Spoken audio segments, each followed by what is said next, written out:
Hello guys, it's Ben from Freedom Bathrooms once again, here to show you another one of our beautiful completed jobs.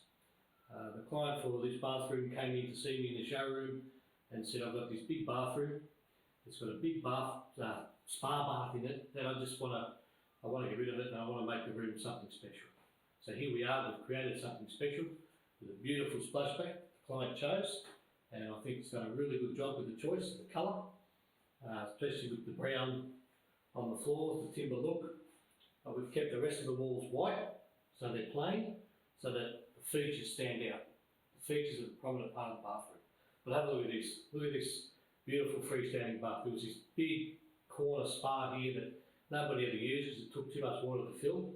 Now we've got this nice soaker bath that you can sit in here with your bubbles and your champagne and your beautiful pendant lights and have a relaxing bath. Just scroll around and have a look at that.